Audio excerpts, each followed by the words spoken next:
I guess I'll answer that by, first of all, saying that I've spent my life chasing my dreams, And I think some people are just born that way. I think entrepreneurs are dream chasers. Then I opened up another one out in Northland. So long story short, by the time I'm 27 years old, I had 4 restaurants going on in town. Yeah.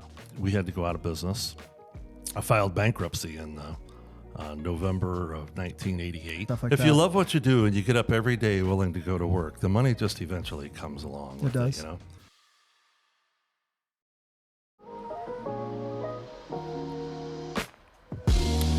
John Heaphy, welcome. Welcome to Building Legacy. Thank you. I really appreciate you coming up here. It's not every day that somebody that's a small entrepreneur like me gets to talk to the main honcho. Well, I'm not sure about that. But, But for the people that don't know you, that are going to be listening or watching this, you are the owner of Old City Prime, Beer Barrel, Happy Days, the Upper Lounge, and recently Sycamore. In Columbus. Right now, from what I've seen, you own about 18 restaurants. I'm guessing Sycamore might make it 19. That's correct, yeah. Have a team of about 900 or so people. That's right.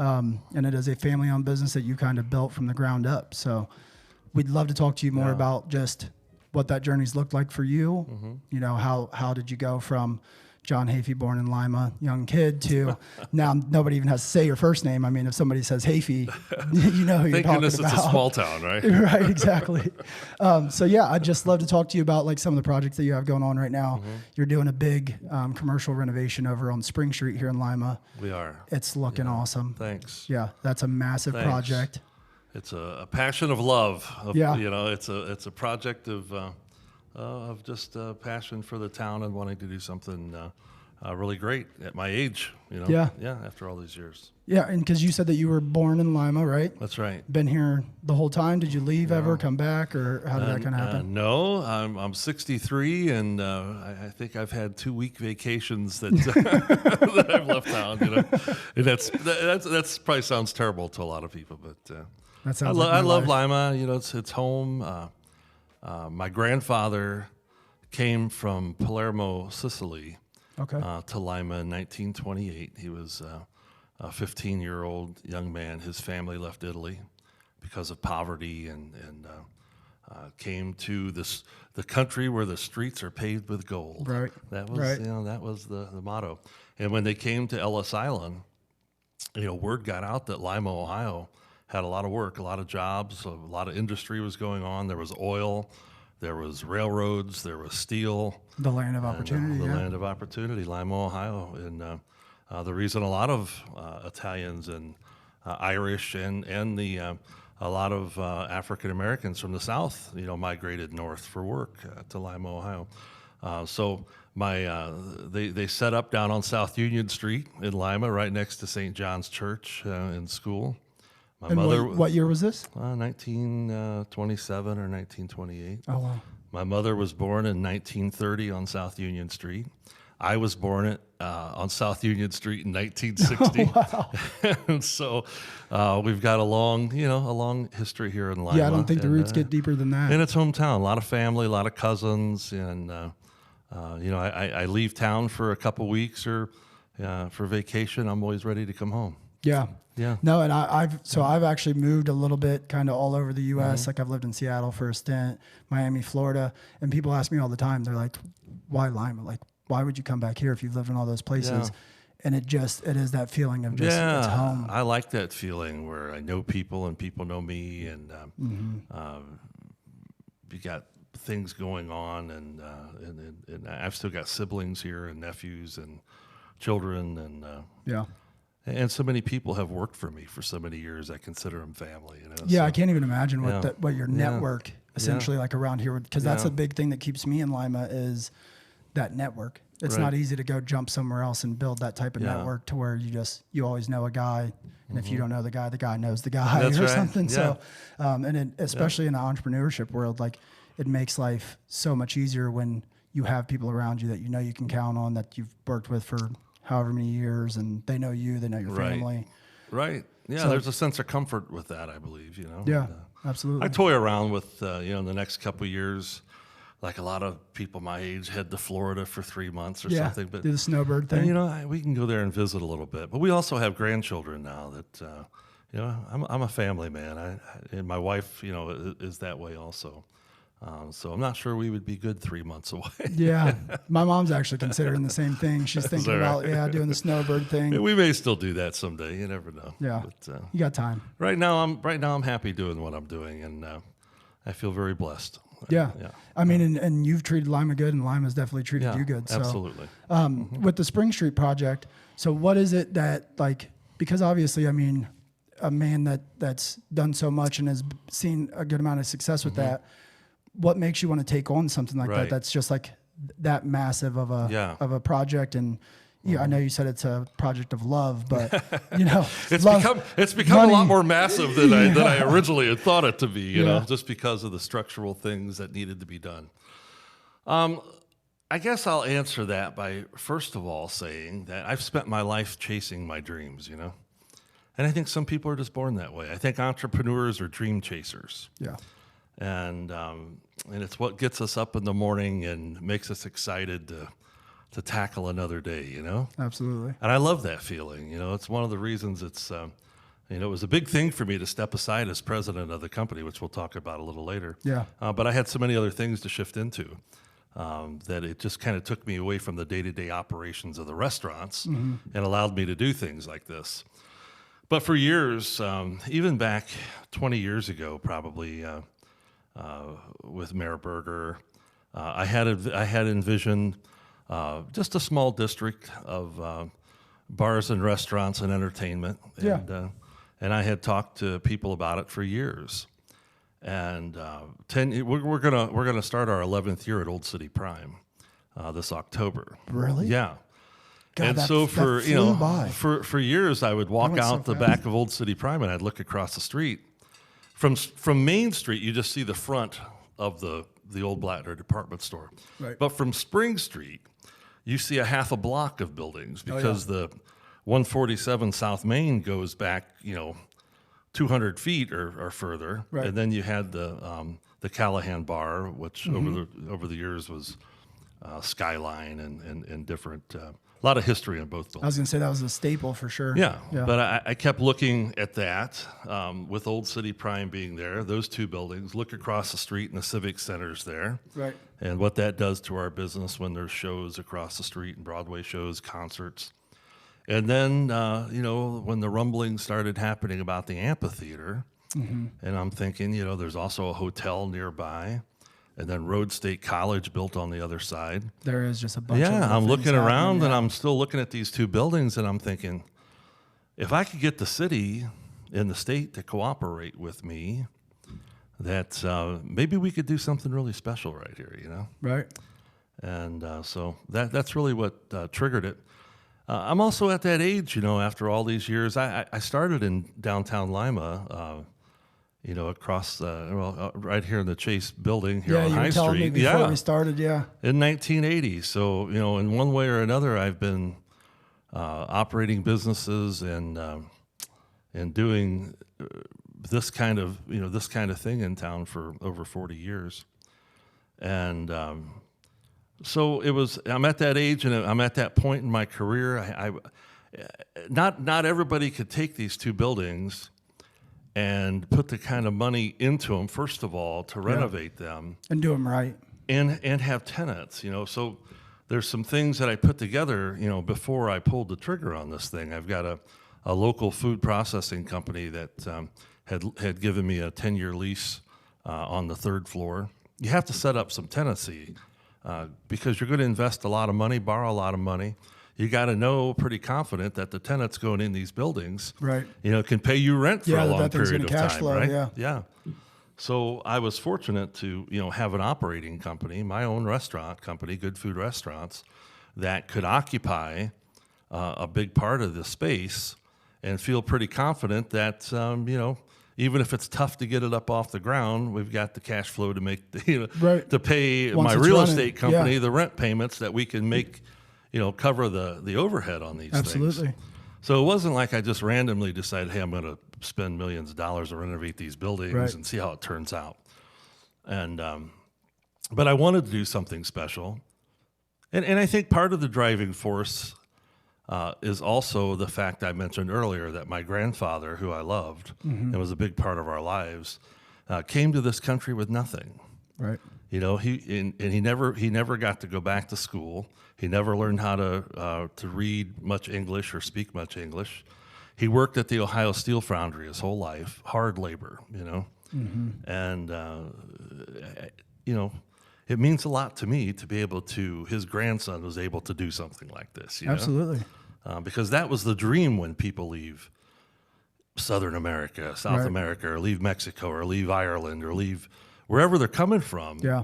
Their dream is to come to this country and have opportunity for their future families to live better, you know? Absolutely. And I mean, that's Yeah. essentially you're living right now. Yeah. Well, I hope that my grandchildren Right. will live, you Yeah. know, in 50, 60 years. And that's where the building legacy Yeah. name comes from. That's the concept behind this, is that we want to be the people that are paving the road Sure. and putting in the really hard work. So then my son or his son sees like, hey, he didn't do all this for nothing. Right. You know, and it sounds like Right. that's kind of your thought, is like, if he worked hard labor and broke his back his Yeah. whole life to make sure that we were able to do something with it, like I want to make sure that I go as far as I can Right. with that.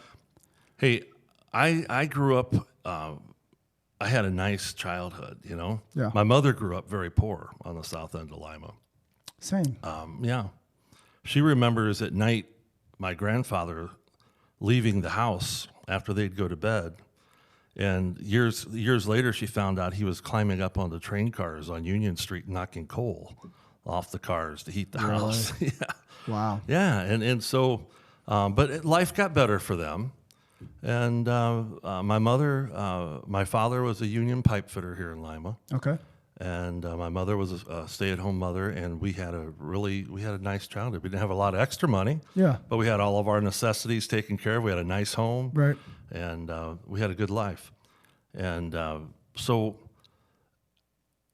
you know, she bettered her life, and myself and my siblings, you know, have all done well for themselves, and it's just, you know, that's the American dream. Yeah. For all these people that come to this country, it's the ultimate, you know, goal when people Absolutely. leave their homelands with nothing and come to Yeah. the United States. It's to do something like that. So that's been a driving force behind me and my drive all my adult life. I think, you know, is Absolutely. trying to make that Yeah. gain. You know? Absolutely. No, I get it. And that's, Yeah. so I actually recorded a video talking about that exact same thing, because for me, I mean, as a young entrepreneur, like already in the first, 10 minutes, you got me fired up right now. Yeah. Because Yeah. like just two things. One, looking at somebody that's already reached a level of success that you have, and to know that like, it wasn't about getting to that level of success. It's just that it's wired into you as an entrepreneur, that you just want Right. to keep pushing and have that drive. It makes me feel good to know that it's okay that I don't have a finish line or like you know, a goal that I financially am going to hit, that I can keep pushing, and it's not a bad thing. It's just wired into you, you know? And then the other thing is exactly what you just said about, essentially, if your grandparents started here and then your mom, you know, she put that next block on, and that your goal is just to make sure that you don't ever take that step backwards, that you put the next block on.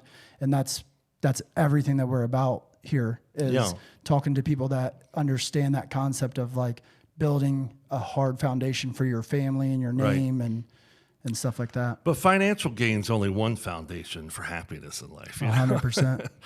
I was very blessed. I've already explained that we didn't have much money as kids, but man, I was just telling a friend of mine, I had dinner the other night. We were just talking about life. You know, you get older, you look back on your life, and I've had a lot of challenges in my young adult life, you know, but I look back, and I'm so thankful and grateful for the childhood that I had, because there was just a lot of love. You know, Italians are known for that. You know? I'm also Irish, you know, so Right. but a lot of my father's family was from Detroit, and even though we visited with them, we weren't as close as this tight-knit Italian family that was in Lima. Gotcha. So, you know, even though there wasn't a lot of money, There was always fun. We always celebrated everybody. You know, all my cousins. Big gatherings. Lots Every of laughing Sunday after and, church, yeah. you know, there was food at my grandma and grandpa's house on Kibbe Street, and so you know, I think that's so important in young people's lives. You know, It is.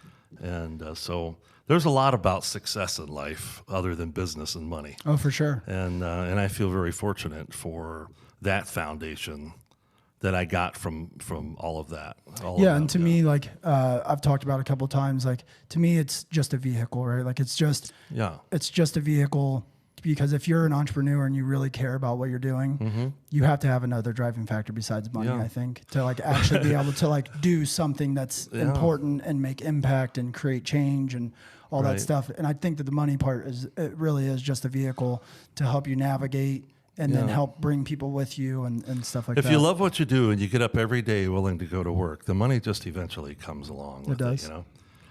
But I can tell you that people ask me all the time, like, how did you get to this point? You know, what was the plan? There was never no big plan. You know what I mean? I was 17 years old. And I knew I wasn't going to college. Hey, I'm just going to tell you right now, I was not a good student in school.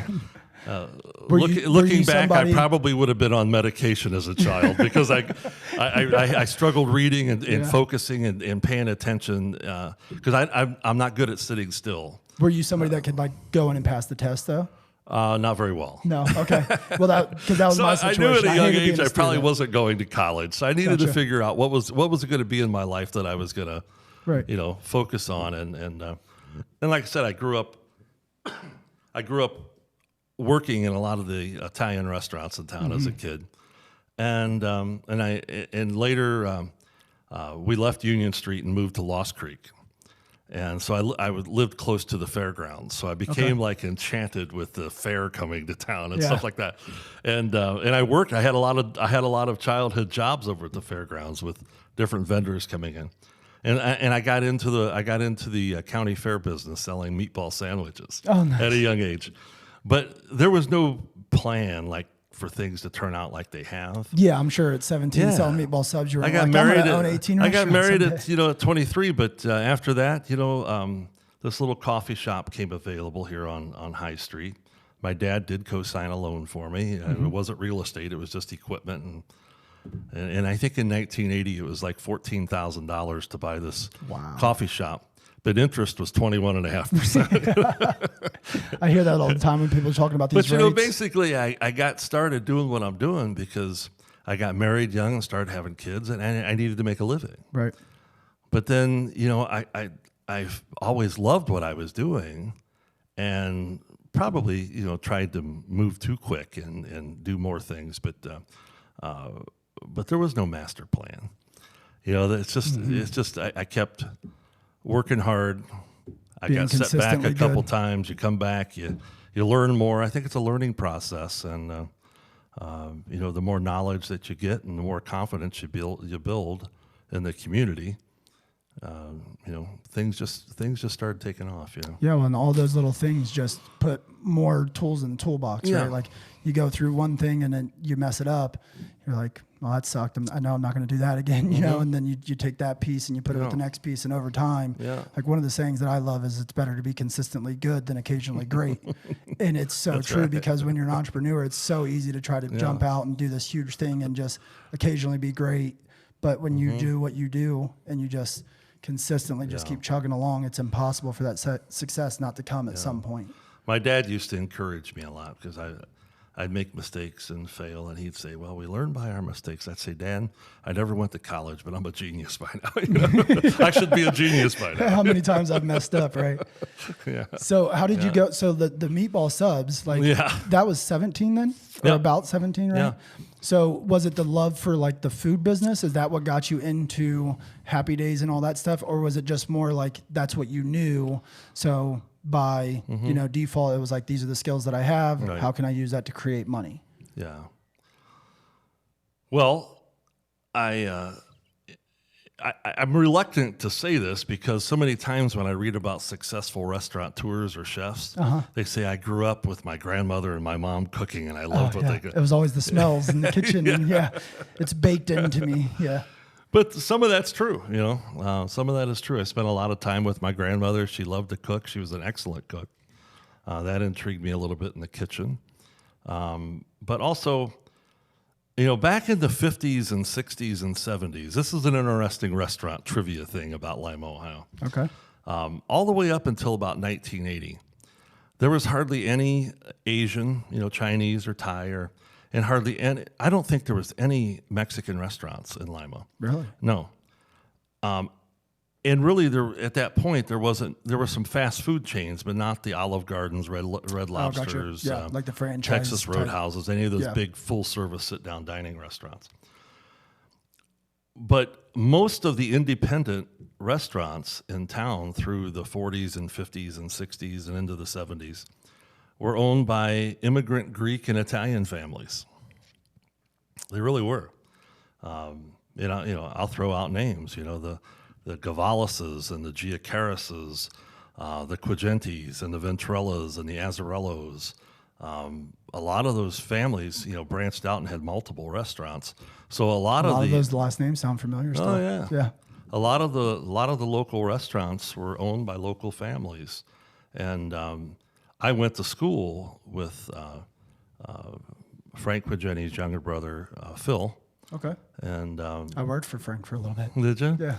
And we were friends, and I spent time at his house. I got to know his father, Frank's dad, Joe, and the rest of the family, and started. I worked there when I was like 15 years old downtown at the Milano Club, and just to see that kind of food, it was such a wonderful. It's still great food. It is. But the old place downtown, was that. Oh, I'm sure it was like a symphony. Oh, like it was a mobile 5-star restaurant at one time. I mean, right.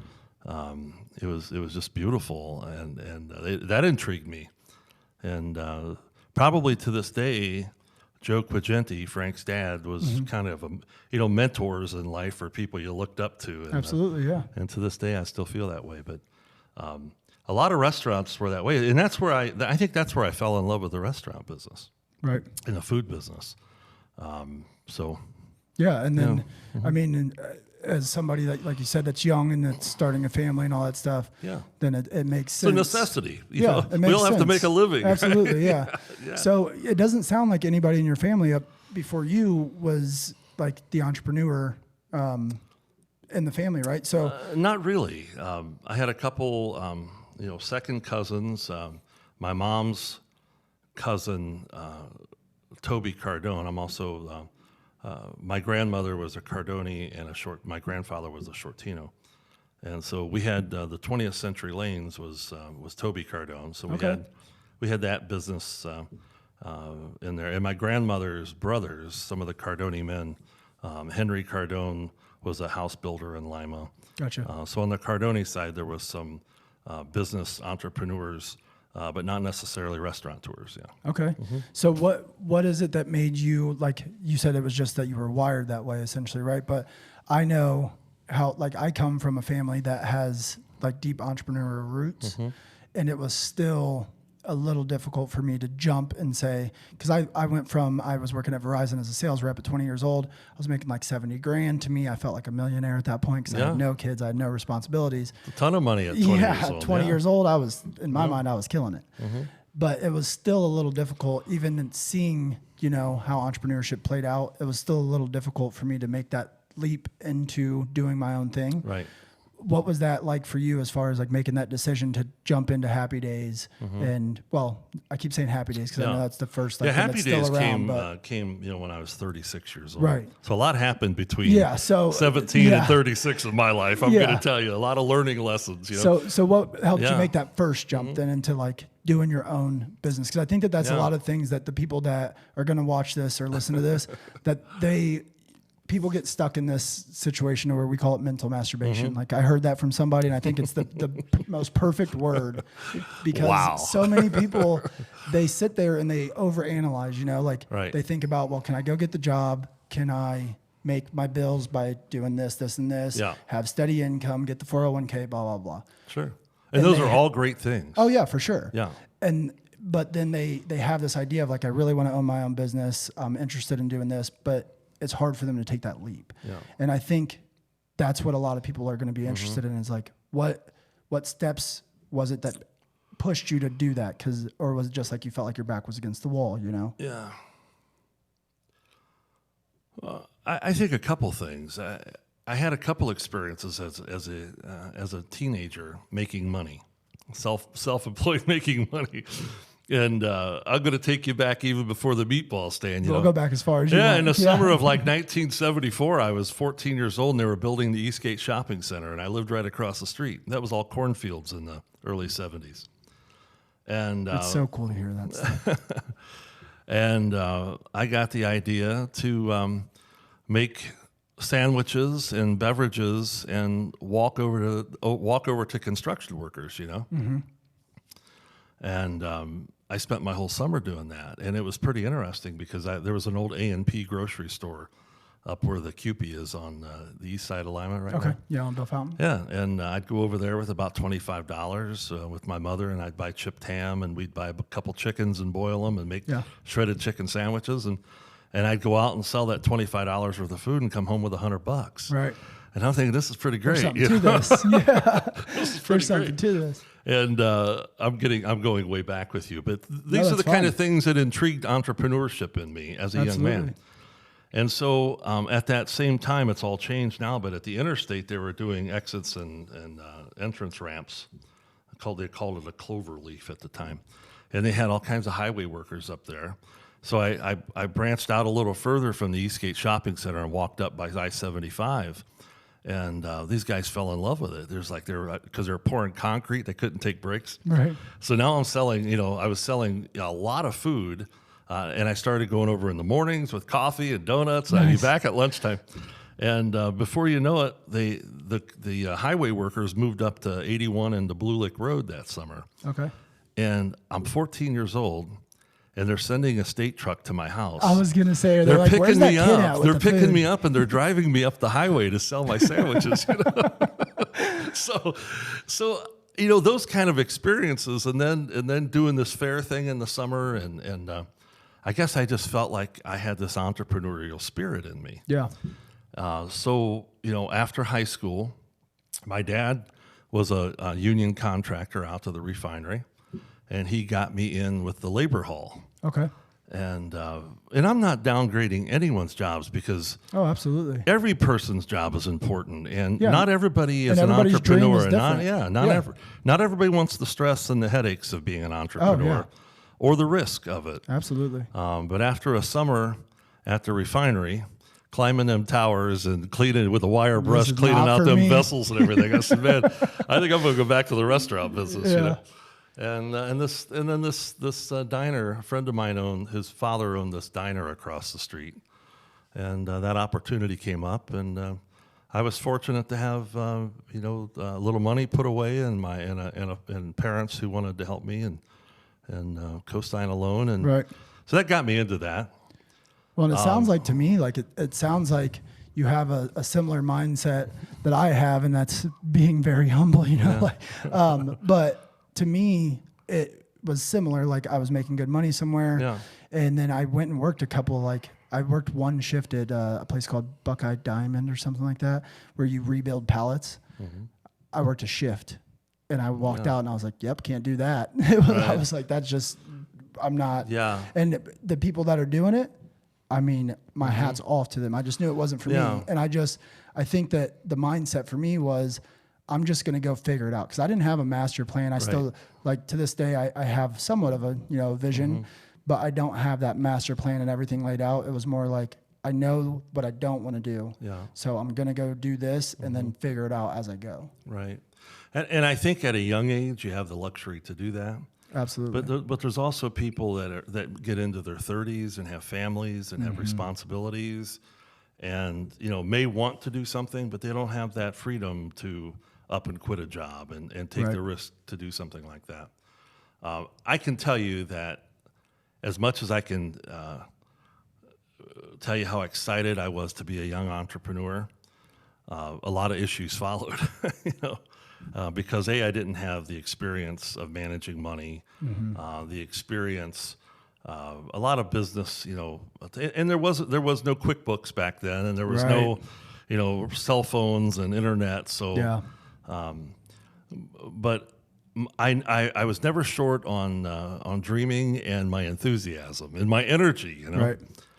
So this little restaurant was doing pretty well, and then there was a couple guys in town that own all the IGA stores. What's You know IGA? IGA is a grocery store chain that's long gone. Oh, okay. But they're out in Shawnee. They were all over town. Yeah, there was one actually out on Spencerville Road where DeHaven's ended up going into. That was an IGA grocery store. Gotcha. And out in Shawnee and Elmview. Okay. The plaza right there. Yeah, that was an IGA store. And so they came down and they wanted to talk to me. They owned a restaurant out in Shawnee there on Shawnee and Breese Road, and wanted to have me come out and manage that restaurant. It was called the Stockade at the time. And I was 23 years old. And I said, well, I'll come out and manage it for you with the option to buy it from you. And Nice. they agreed to that. And it was a leased building at the time. And so I went out, and in early 1984, I opened up a steakhouse called John's House of Prime. I seen that. Yeah. Yeah. And interesting things came of all of that. I continued to lease the building until the fall of 1985, and I bought the building at 25 years old.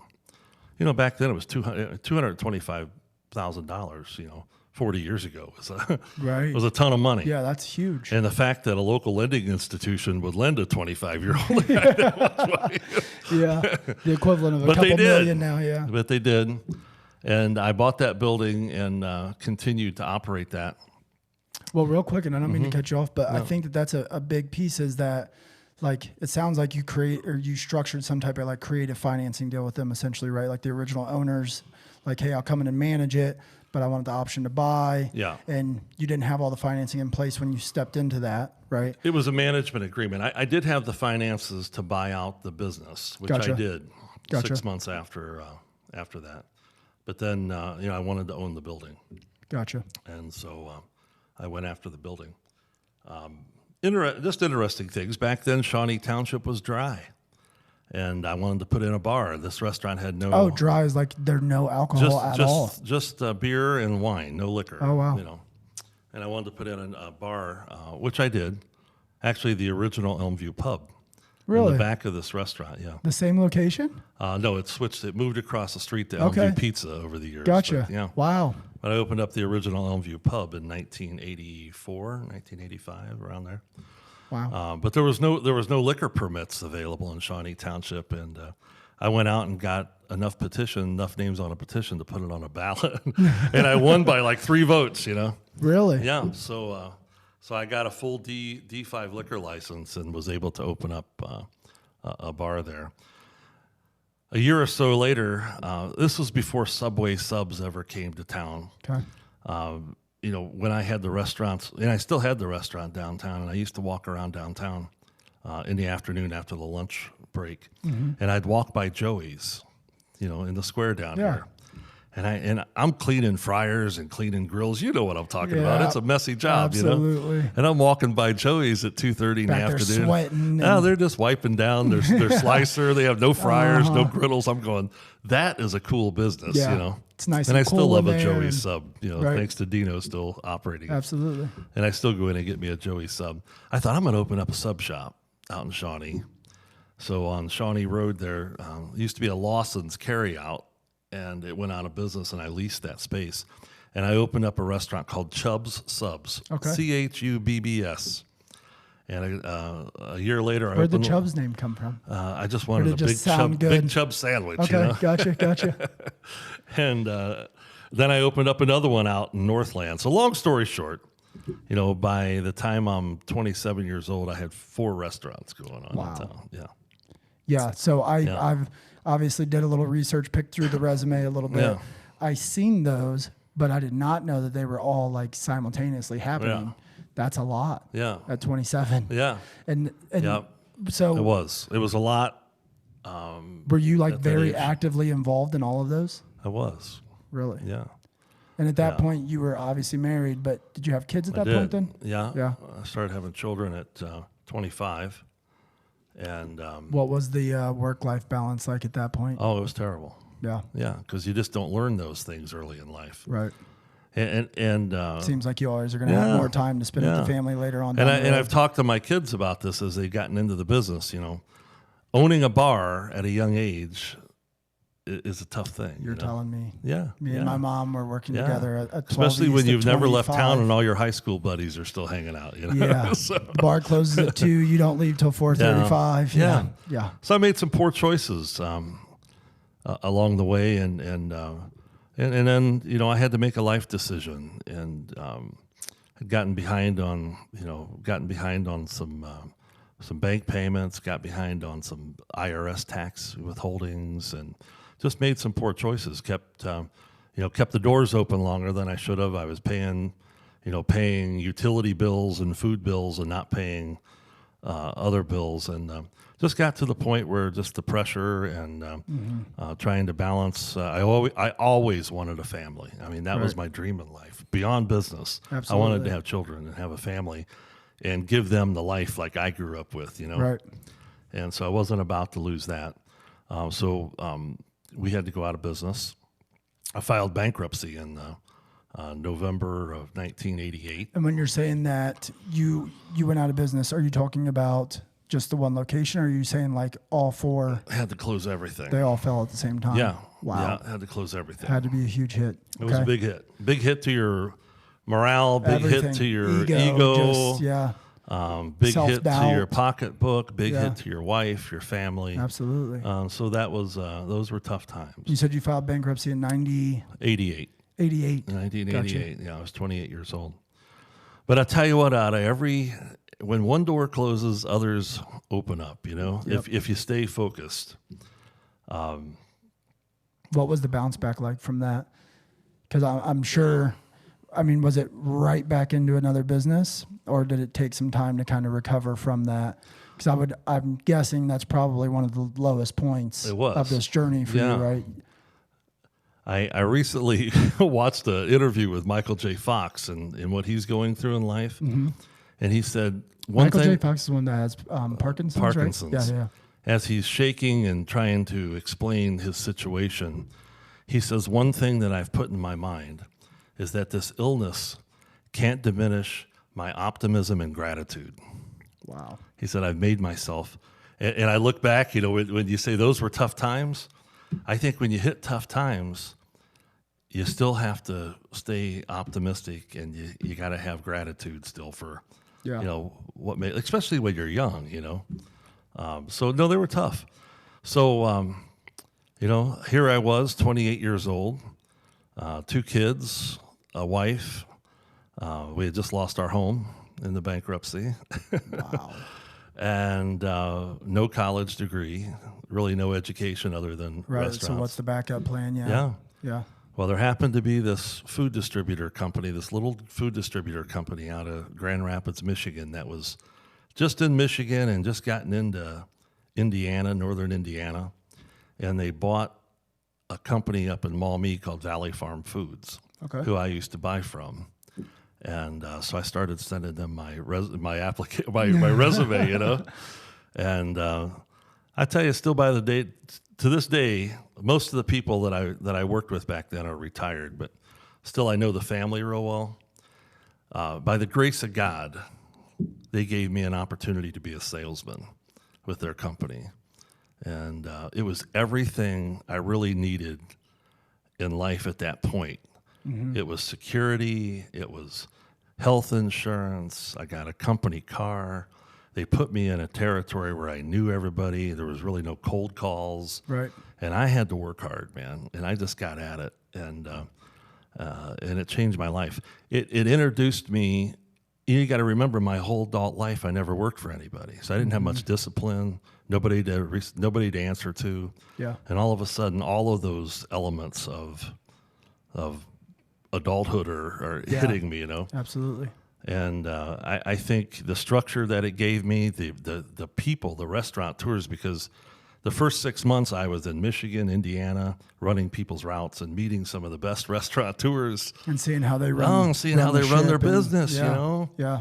And it was a great experience. And I stayed at Gordon Food Service until 1997. Oh, Yeah. wow. In 1995, So that whole hiatus, there's no businesses, there's no entrepreneurship. the last 2 years at Gordon Food Service, I had gotten back into the restaurant business when I bought Happy Days. Yeah. Gotcha. But I go back to those years at Gordon Food Service. You know, I look at the size of that company in 1989 when I started. Mm-hmm. I got to know John and Paul Gordon personally and their son Dan. Still, Paul and John are gone now, but I still have a relationship with Dan.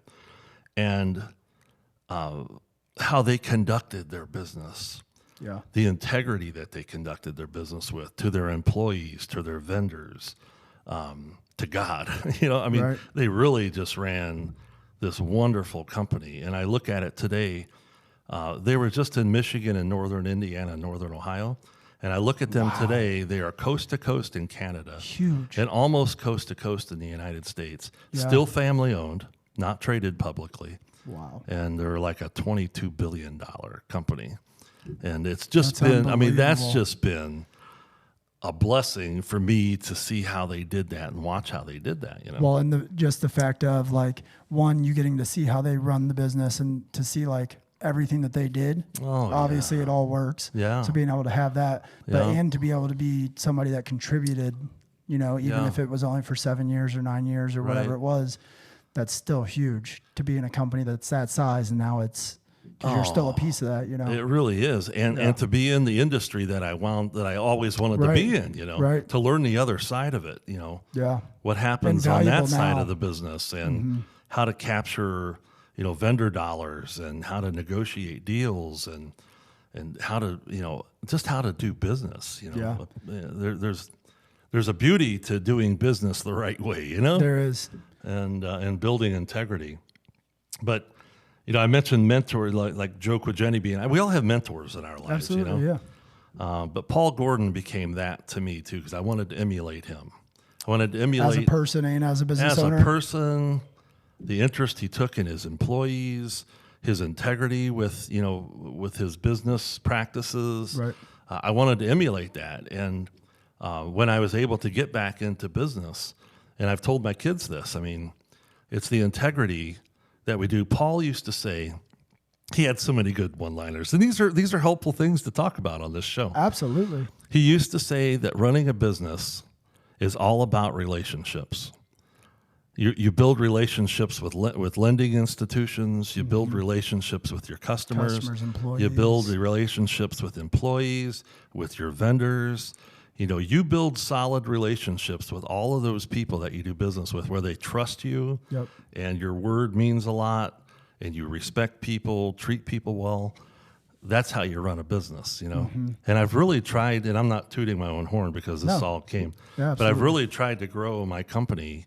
And I think if you were to talk to, you know, my employees over the year, I think that you'll hear from them. You run a business long enough, you got people that are angry with you too over one thing or another. Yeah. But the majority of people say that we've treated them fairly. I know a good amount of people Yeah. that have worked at Beer Barrel, few from Happy Days too. Yeah. But I know a solid 10 to 15 people. And honest to God, there's not one person that I know that has ever said anything bad about like the management or That's ownership nice. or anything. Thank you. And have always said like, if they left, they were always like, I hated to leave because I really liked working there. Or Hey, when it's all The said people and were done, isn't that awesome. more important than the money? it's so cool. Your reputation is to me is as valuable as your bank account. I mean, It is. No, you know, it because when 100% life is over, you leave the money, and people remember you for who you are. You know. Yep. And so we've tried to work hard at that. And my children and the people who work for me that have been with me a long time, who run the company, they know that that's our culture. Right. But Paul Gordon, you know, he was just a real neat older man, and how his thoughts on business. You know, his other saying all the time, and I just wrote this in our company newsletter, is that Paul, his philosophy on business was that a business is meant to work and grow. If you sit still long enough, you'll end up going backwards. You can only maintain a business so long because you're not creating opportunity for the people who work for you.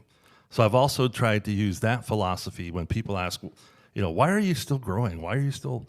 Well, it's maybe the reason that I've had so many people work for me for so long is that they've been able to grow with us.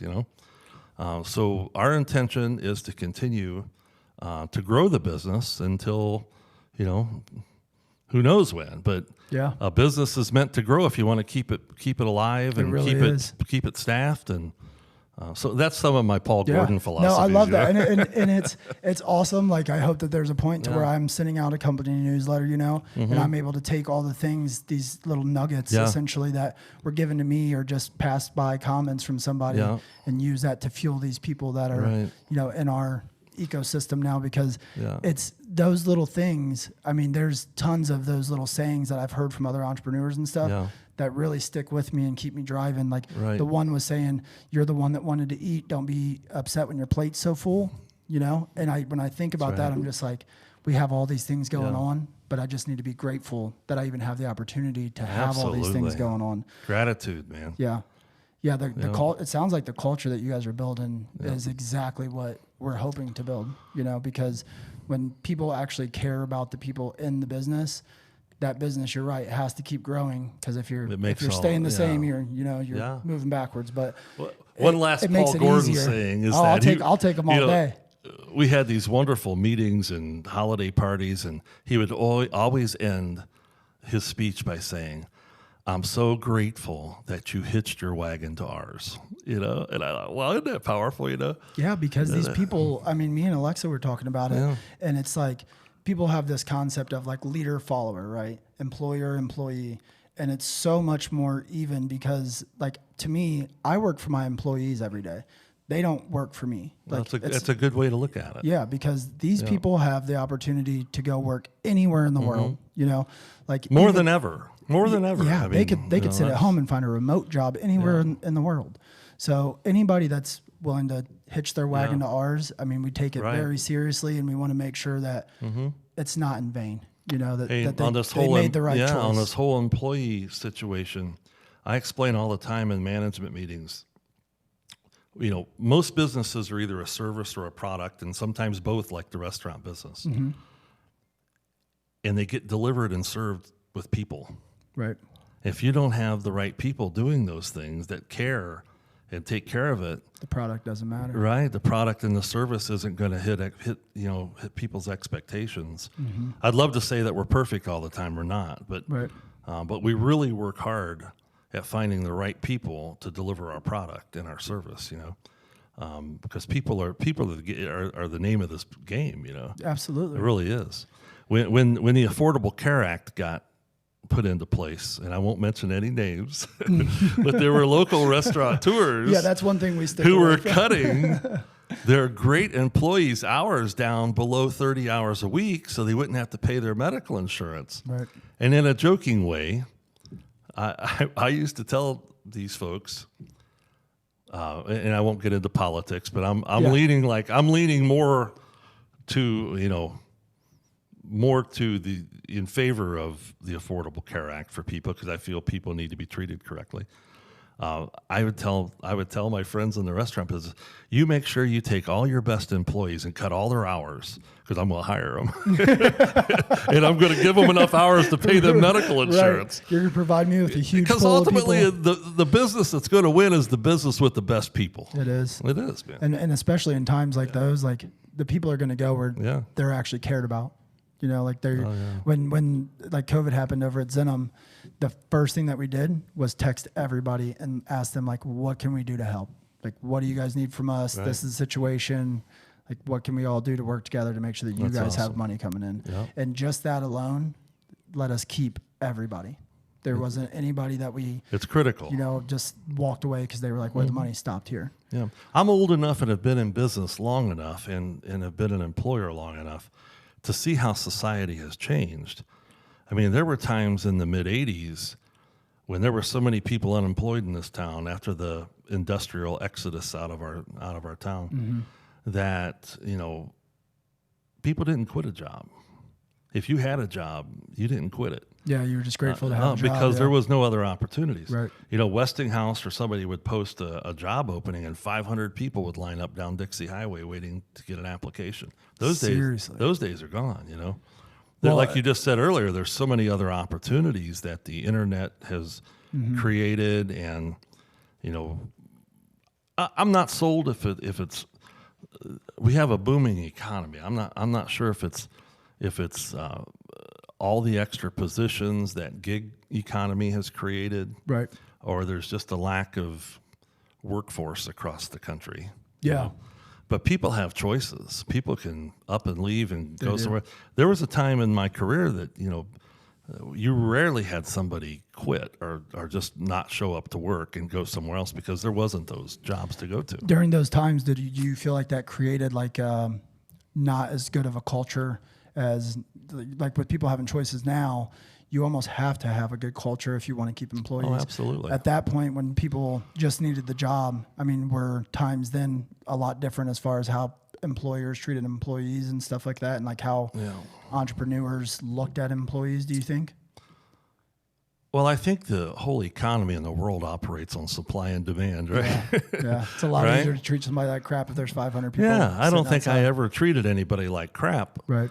But certainly you weren't catering to your employees like you have to today. Right. And I don't think across the line that's why unions were needed, for years, because employees weren't being treated fairly. Right. But so much has changed.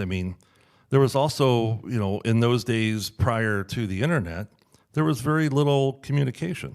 Mm-hmm. So people couldn't gather together and put out a post or, start a cell phone link or something like that. There wasn't a way to really gather and protest other than in person. Right.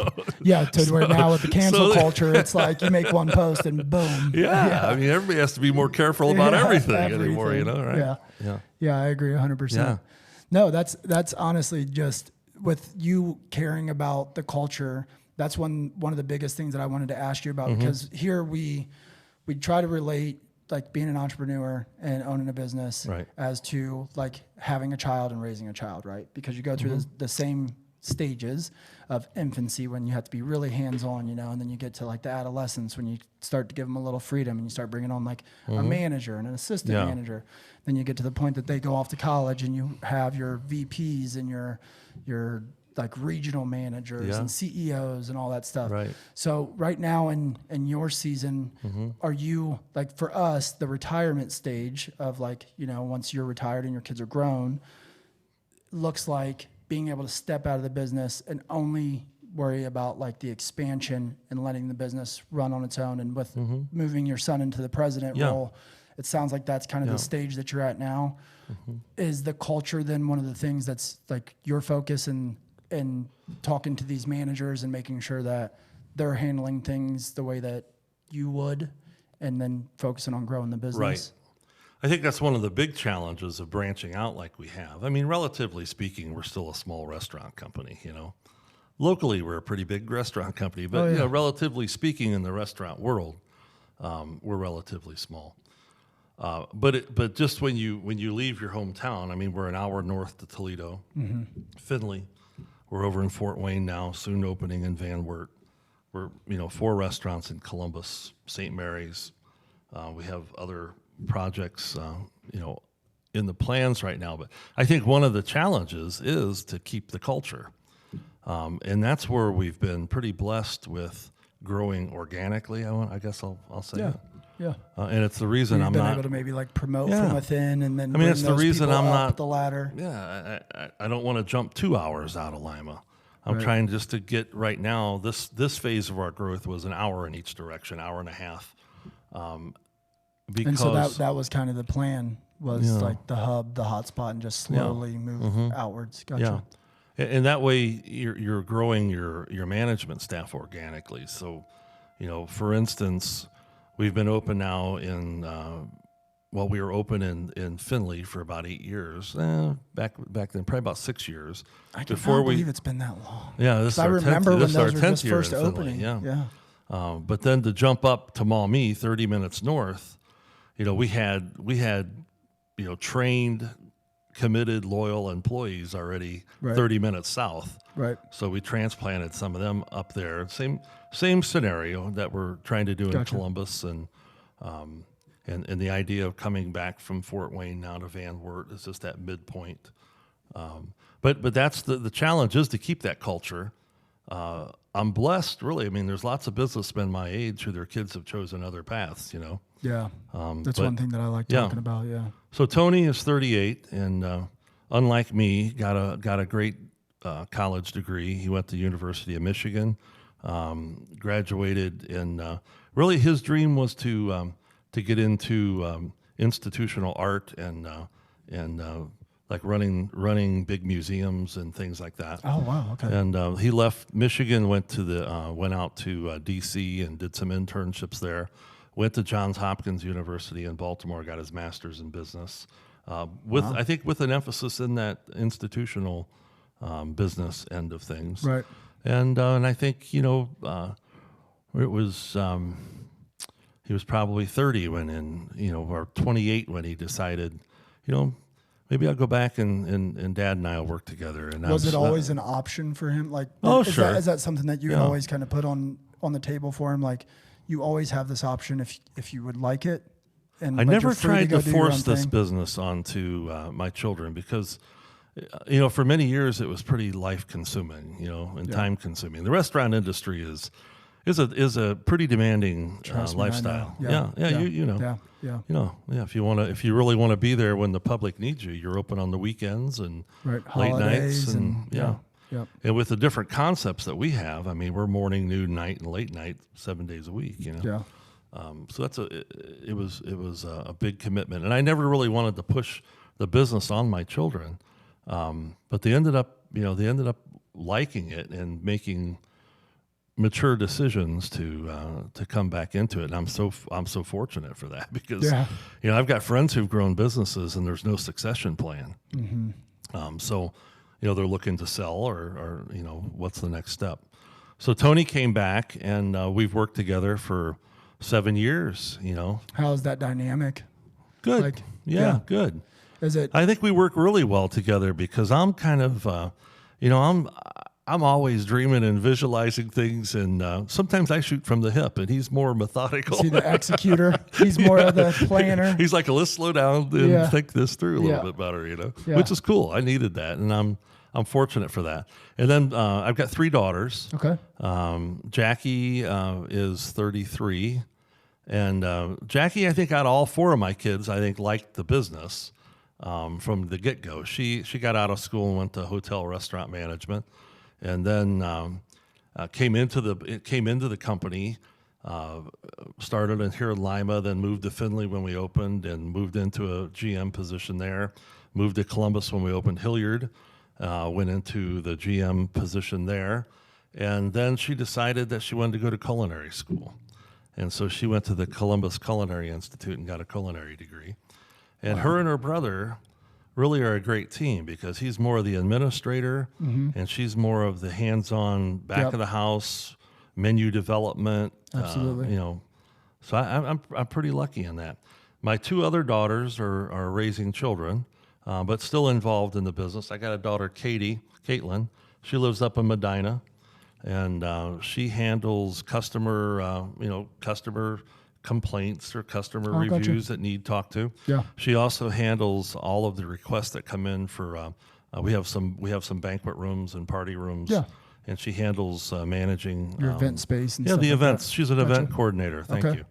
And then my youngest daughter, Carly, she manages our newsletter. She produces the newsletter. Does some of the media work and Yeah, stuff like and that. she does some of that stuff, and she's done some of the social media things. So all 4 of them are involved some. That's awesome. Yeah. That's the dream. Yeah, I feel very fortunate. Yeah, from your shoes, that's the dream. Yeah. Honestly, one of the coolest things of what you just said, though, is that there's a lot of people that their children, you know, they use their parents' legacy or business or whatever it is that they've built, and they use it as the fallback plan, and they like go out and do their thing, and they're just like, well, I can just fall back on that and just walk into it. I don't have to put the work in. Yeah. The fact that the 2, Jackie and Tony, like that they went and they put in the work, you know, they went to other jobs, they worked I got to tell you, my kids have always worked. Yeah. That's so cool because there's been no free handouts with my children. Yeah, but that says a lot about you. That means that as you got more success, like either they seen that it takes hard work to be able to have that type of success, or that you instilled that in them, whether they just got it secondhand by seeing you do it. Either way is fine with me. Yeah. You know? Tony will be quick to remind me when he was about 10 years old, over on Happy Days on North Street. It's not there any longer. We used to have big car shows, and every Saturday morning the lot would be full of cigarette butts and trash. And he'd go pick them up. He was the parking lot. He was the parking lot. So he's like, I've been working attendant. this whole time. He's like, I put in my time. They've all served. They've all worked at Happy Days over the years. They've all been on the counters, and then they all went to college and made their choices. You know. And, we have a nice family. I'm very proud of my family. Yeah, you should be. Yeah, my kids all get along great. Their spouses get along great. I think we've been open and done a lot of planning for succession planning and estate planning. So they're, you know, I have a real, I build a real estate development company, which we're not going to, probably won't talk a whole lot about. But the name of it is Heaphy Harmony Real Estate. And people are like, what's the name about? I said, because when I'm gone, I want my kids to always have harmony in this business. You know, harmony is a key word in a family. Fight about everything. Yeah. Well, so that's honestly one of the things that my family personally struggles with is that. So my mom, myself, my sister, we're all involved in the same business, right? And I'm curious if you were able to like step aside and let your kids do their thing and be like, I trust that you're going to be good at this? Or do you feel like as their parent that you were more kind of micromanaged and you guys butt heads a lot at the beginning until they kind of prove themselves? Or how did that work? Because that's I think it's a thing that a lot of families struggle with, and that's part of the reason why there's not that succession, because people get in and then the parents are like, well, I've done this for 15 years. You're not going to tell me how to do it. Yeah, I'm sure I'll just walk away. I'm sure we have different opinions of that. If you would ask me, then ask my son or my daughter. You're like, no, I was awesome. And they're like, yeah, he was up my butt the whole time. Well, let me tell you something, though. When you've done something for so long, day in and day out, and managed it like I have, or other men my age or women my age who managed their companies for a long time, it's not easy to let go. It's your kid. It's just not easy to let go. Handing your kid over to somebody else. Yeah, and so I probably held on longer. If you were to ask my son, he'd say, he had a tough time, moving into this position. We had plans to do it before COVID hit. I had other plans in my life before COVID hit. We really had made other plans for my future. But wow, that was a once in 100-year blow. Nobody knew what the future held. Had to adjust. Well, you're told to close all your restaurants, and at that point we had 1,000 employees. And then here in Lima, it was the day after St. Patty's, like the biggest day of the year for us. Close your restaurants, close your dining rooms down. We didn't know nothing about COVID. We didn't know about the solution to it. We didn't know idea how long you're going to be closed. And all of that, just like in everyone's world, it changed. And so the time had come. I mean, we just did this at our annual awards banquet that we hold towards the end of February. And Tony and I had planned it out that we made the announcement that night. I have so much confidence, not only in my children that are involved, but I have a lot of confidence in the I've built a staff of 30 and 40-year-olds, who've risen up in the company. They started as servers, or they started as cooks, or they started 20 years old, 22 years old, or whatever. Yeah. Josh Young started with me. Josh runs all the Happy Days. He's the area manager, really the president, vice president of I'm not real good on titles. He runs all the Happy Days stores, Yeah. That says a lot about you. That's just that you don't even know what the title. You know what I mean. Josh started with me when he was 15. I know that he was doing a great job, so I put him in the position. He started on North Street with me at 15 years old. Wow. And today, I'm going to guess he's 39. That doesn't happen though if you don't keep pushing for more, because like you said, then there's not opportunity to keep raising those people up and moving them into higher positions. And there's a lot of satisfaction and a lot of relationships that get built. I consider him almost like a son, Right. to me. And there's beautiful things that come out of it. Josh ended up marrying another young lady that worked for me. And today they have 4 kids together. That's awesome. She works in the office out here in the accounting department. And, It's an actual good food baby. And it's like it's like our family. That's so cool. And, so he's just one of many stories like that. Yeah. So I'm lucky and not lucky. I'm fortunate. I don't believe in lucky stuff because I believe in the harder you work, the luckier you get. So Yeah, absolutely. and I have to tell you, I've worked hard over the years, just like you have, and most people who build a business. But I feel fortunate that I'm in a position at 63 years old that I can still be involved. I'm out looking at new real estate, putting deals together. Hey, I've got the experience that I can equip and furnish and build a building. And you have all those relationships. And say, okay, Tony and Jackie and team, you're ready to staff it and up and that's a nice feeling. That you have the machine behind you to make those dreams and aspirations and visions, that you can just pump it into the machine and the machine pumps it back out. Carefully. You've built that machine. Carefully. Absolutely. But it allows me to do things like spring and main but we don't do any of that without discussing it a lot. Right. It's a team effort. I had Tony down at Spring and Main Street, 3-4 years ago. It was before COVID. I'm saying, hey, I've got this vision here. What do you think? And he's like, I think it's pretty cool. Yeah. Hesitantly. Right. And I say to him, listen, I'm all excited about putting this thing together, but I'm having a lot of anxiety about running it for the next 15 years, So right. that's where that team, the Good Food Restaurants, is going to come in and manage a lot of it. Well, I have 2 final questions for you, John. Yeah. So I'm in that so I'm not in the spot to where I'm having to build a large C-suite of people, of CEOs and CFOs and vice presidents and all that stuff.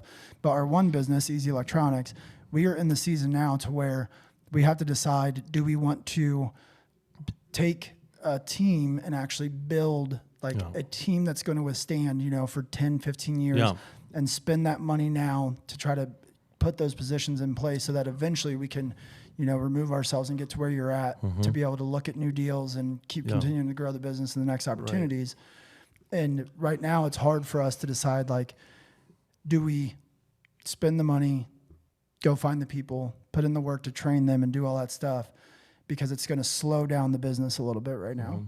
So I'm curious when you were able to make that leap into really putting people into leadership positions and removing yourself a little bit.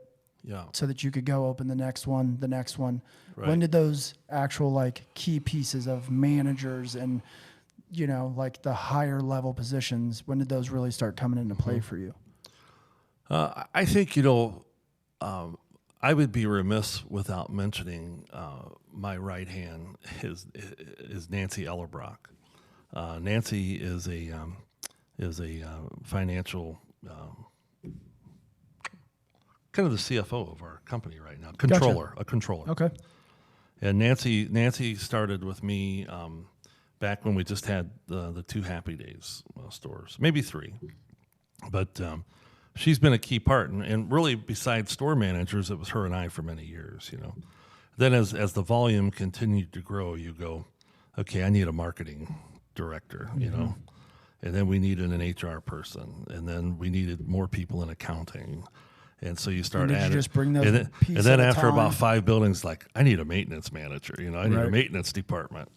And so was it just the one piece at a time then? Yeah, and I think the best piece of advice I can give on that is that I dedicated about 4% of our volume to upper management. Gotcha. So we built a management company called Good Food. For years, it was called Good Food Hospitality Management. It's called Good Food Restaurants now. Okay. So we still use that as kind of a parameter as we add volume, what money is available to add more internal staff, So or infrastructure. And you're saying the business is doing $100,000, then you're taking 4% of that to put towards management type of salaries. Not really management. our administrative team.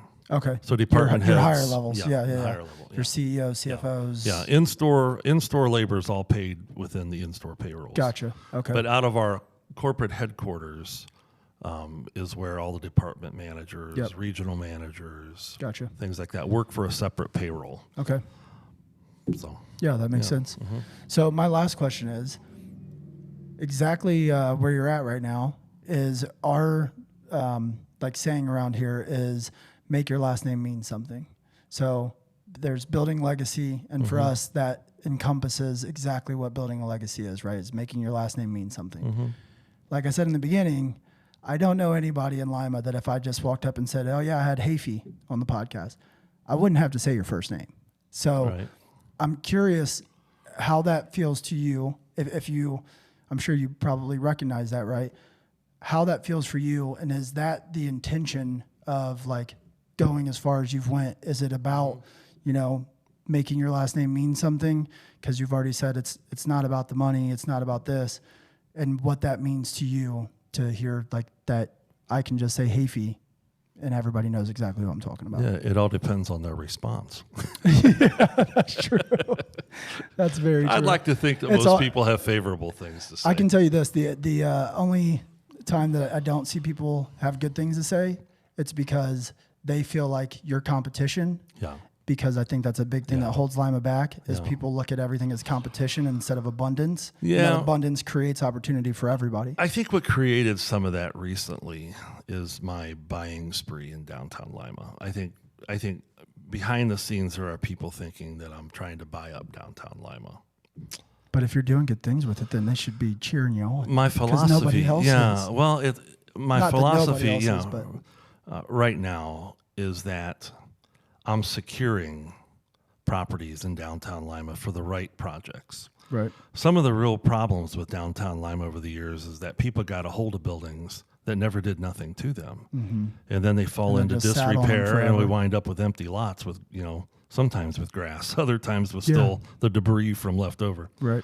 One of the things that has bothered me for a long time in Lima is that I think we have an image of our city, a lot of people do, and outside people do, is that we're a city that's past, and that you know our glory days are gone. Yeah, Yeah.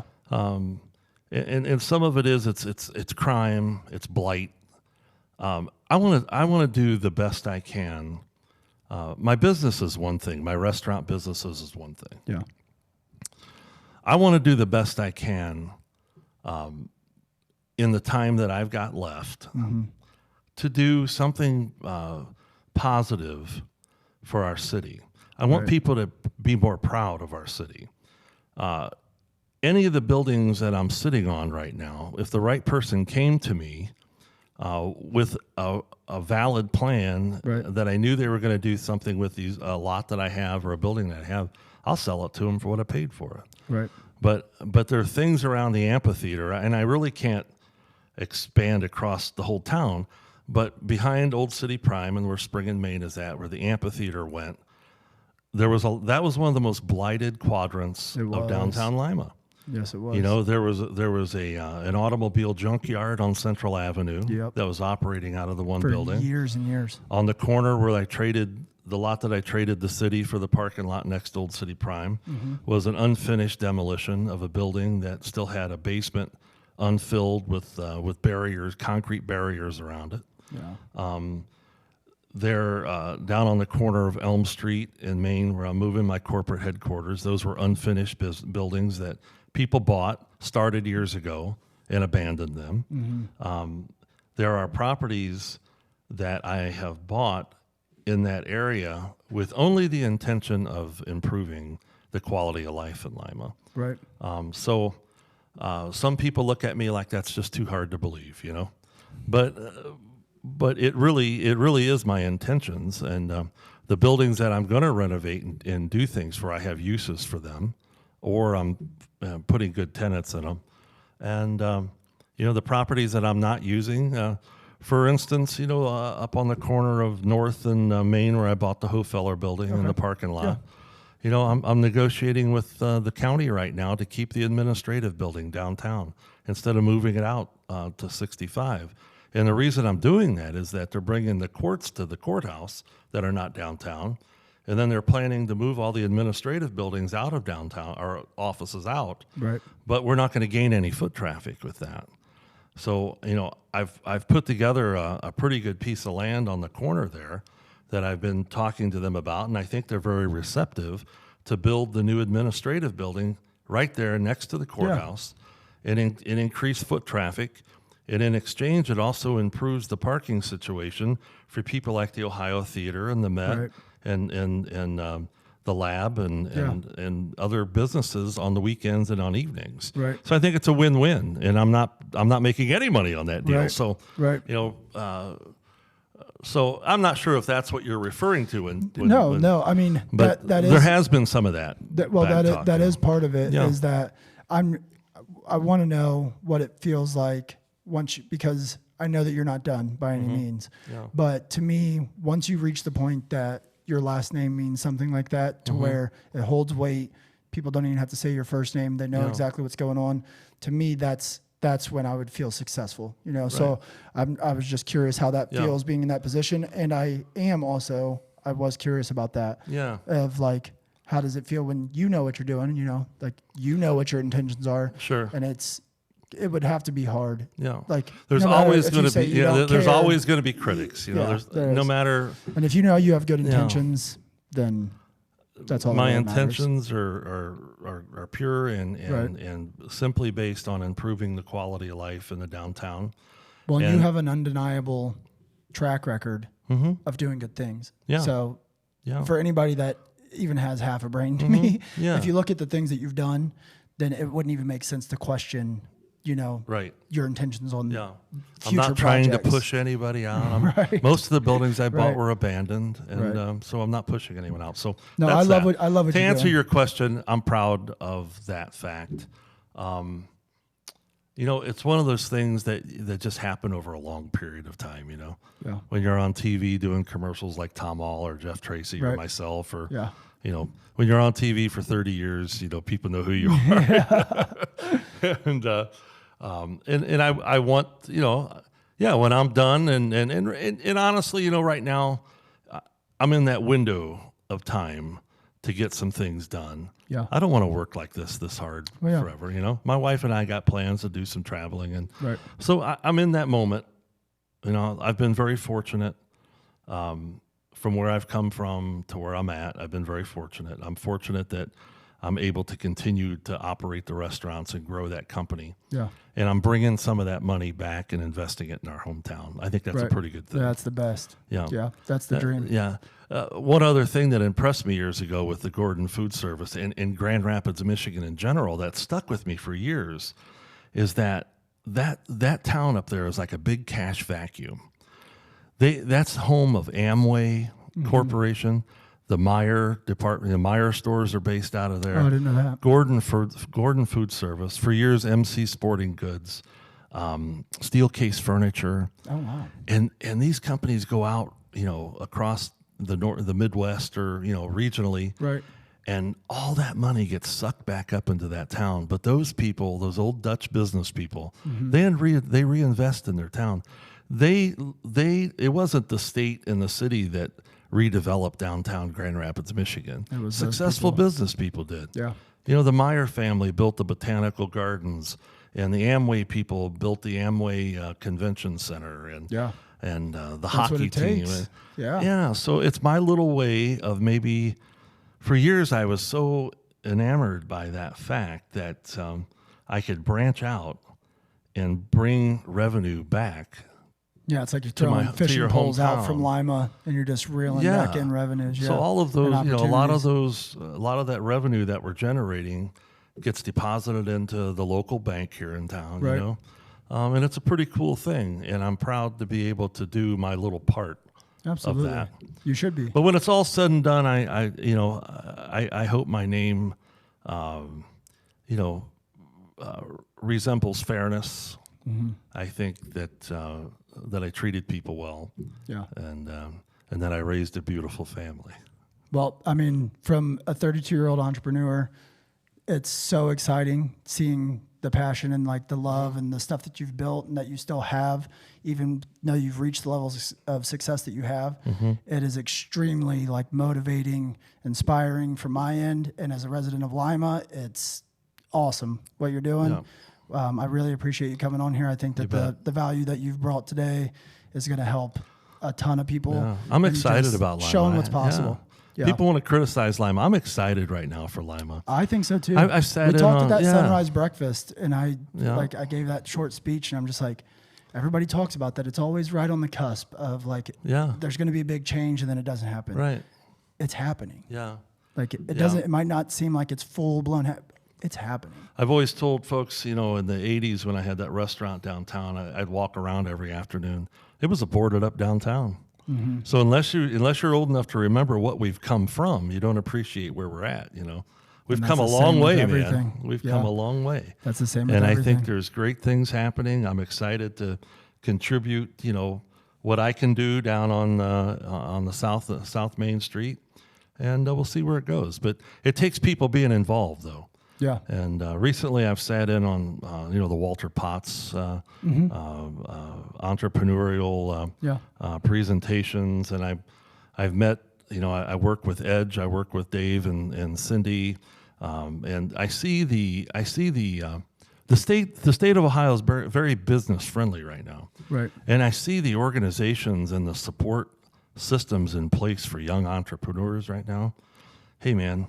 That stuff wasn't around 40 years ago. Yeah. I mean, for somebody who really has an entrepreneurial spirit and has the dedication and the passion, there's lots of great services through the state, through the county, through different local organizations to really help young people get a start. And we need young entrepreneurs. Yeah. It's not for everybody. You know that. Yep. Most people, the majority of people are better off, getting a profession or a trade, making a good solid living with benefits and stuff. But for the few people who have the ability or the desire to be an entrepreneur, there's great opportunities. Yep. It's a generational thing. For years I was learning the business, knowing someday I would be that older man, Right. And a lot of it's come that way. I've bought a lot of old Lima brands and have grown with them. So. Yeah. Yeah. No, it's so awesome what you're doing, like I said, and I couldn't agree more. I mean, you're spot on. Like it's just like everything else, though. It's not like the programs are out there and they're just handing out money for free. You still got to put in a little bit of work, but there's so much information and so many paths that you can take now to get that business up and running. Absolutely. And I'm very excited for where Lima's heading. Me too. I'm excited to have you on here. I'm excited to be a part of downtown. It's been nice. I've been excited to be here with you. Well, we really appreciate you. You're welcome. Thank you so much for coming. Yeah.